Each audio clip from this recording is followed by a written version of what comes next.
Olá, meu nome é Elis. Hoje eu vim trazer para vocês, né, dividir com vocês uma grande paixão minha, que é, assim como de muitos outros leitores, né, a escrita da Clarice Lispector. E eu trouxe um especial que são 2 edições do livro A Hora da Estrela. Né, eu pesquiso a produção escrita da Clarice Lispector no mestrado e trabalho com esse livro, né, A Hora da Estrela. E sabe quando de repente você tá cheio de ideias, conversando com você mesma e você precisa expressar essas ideias de alguma forma? Então eu estava assim, resolvi gravar. Vamos começar pelo começo. Por que que esse livro me chamou tanta atenção, né? Eu já tinha lido algumas coisas dela. Assim, eu me lembro que a primeira vez que eu tive contato com Clarice Lispector foi com um poema, que agora eu não vou lembrar de cabeça, mas eu fiquei encantada. Eu deveria ter uns 6, 7 anos de idade, e esse poema, ele de cima para baixo ele tinha um significado, de baixo para cima ele tinha outro significado, e eu, 6 anos de idade, achei aquilo genial, incrível, nunca tinha visto isso, né? Minha mãe que trouxe, né? Minha mãe sempre trabalhou em escola, então ela trouxe para mim e para minha irmã, e achei isso fantástico. Mais tarde eu tive contatos com crônicas da Clarice dentro de livros didáticos, a importância do livro didático, né? E depois, já na adolescência, que eu realmente peguei um livro, um romance da Clarice para ler. Não tinha sido A Hora da Estrela, foi Perto do Coração Selvagem e Uma Aprendizagem, o Livro dos Prazeres. Depois eu li, bem mais tarde eu li Paixão, segundo GH, até que eu cheguei em A Hora da Estrela. Esse livro me marcou muito porque eu li esse livro, a primeira vez que eu li esse livro, eu estava na faculdade, já sou formada em História, na época eu ainda estava cursando a faculdade.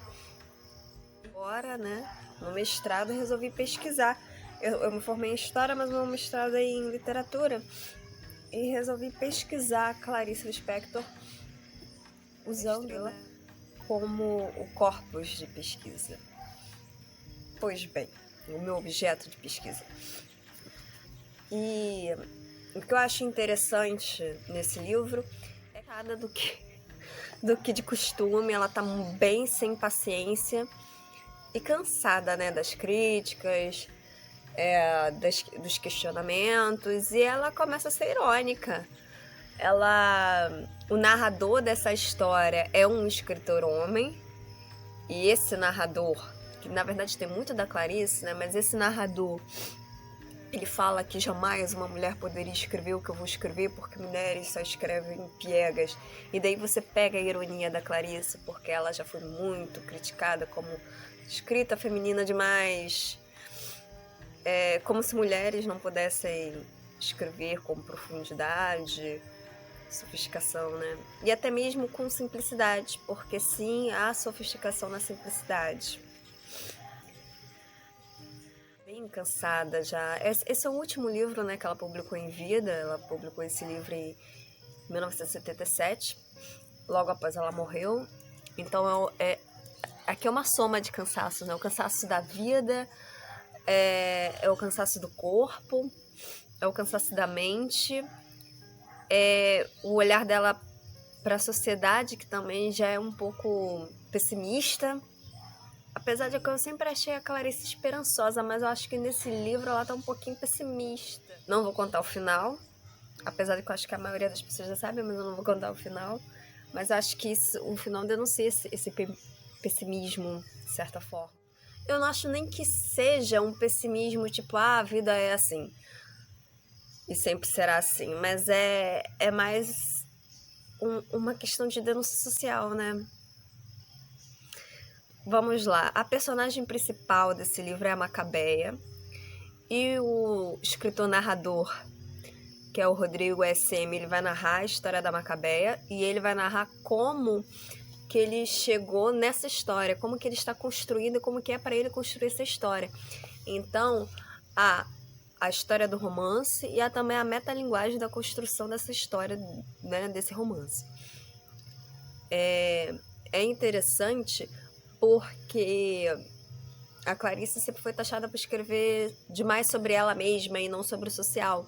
Aqui ela escreve sobre o social, mas ela não deixa de escrever sobre ela mesma, porque é como o social impacta, né? É como essa personagem Macabeia impacta esse narrador e impacta a Clarice, esse impacto que a Macabeia fez dentro dela, né? De como que é tirar a Macabeia de dentro dela e pôr no papel. Né? Na última entrevista que a Clarice Lispector deu, a primeira e última, né, que foi para a TV Cultura, ela fala, né, que ela escreve num momento em que ela já tá cheia dela mesma e ela põe aquilo para fora, como se ela fosse uma panela de pressão, né? E que chega aquela hora que eu preciso, né, da válvula de escape. E a literatura serviu muito para isso, né?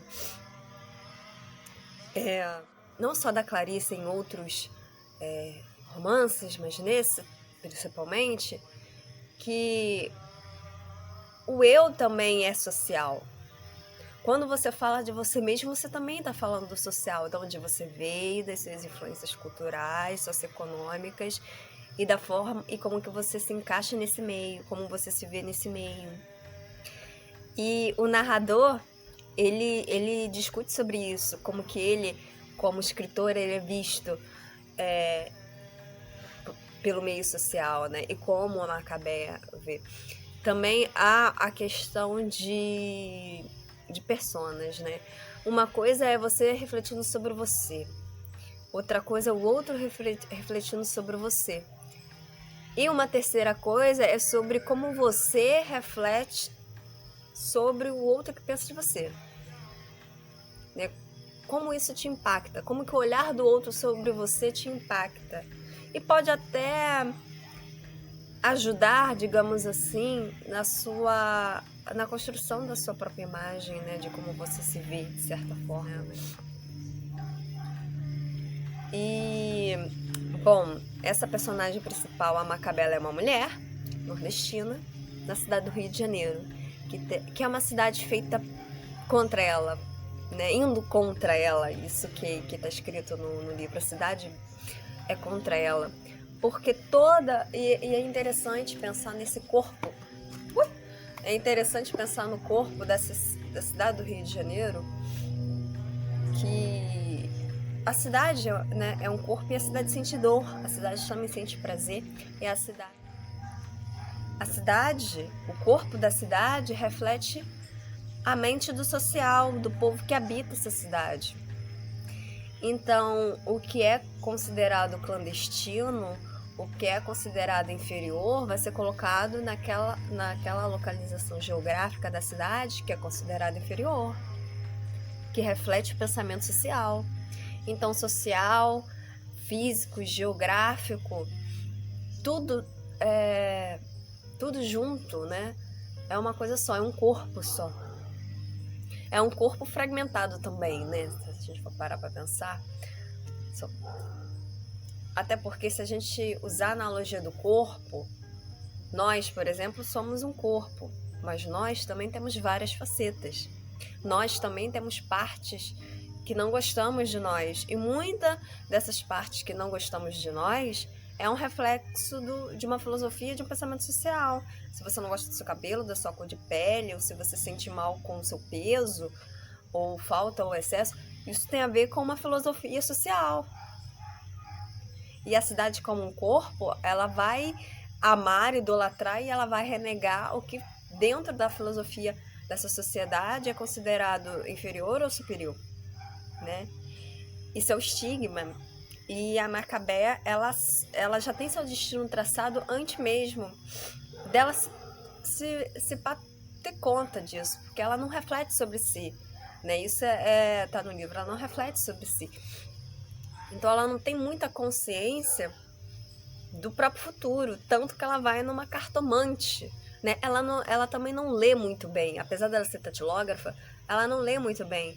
Então isso, tanto para o sentido físico quanto para o sentido mais filosófico, ela não lê muito bem a própria vida. E ela vai procurar um outro para que esse outro leia a vida dela. A cartomante, né? Enfim, sugiro muito, recomendo muito a leitura desse livro, tá? É maravilhoso. E é isso aí. Não sei se eu consegui explicar muito bem, ou pelo menos manifestar minhas reflexões sobre, mas espero que gostem, curtem, compartilhem, né, se acharem interessante, e sejam educados nos comentários. É isso, beijão.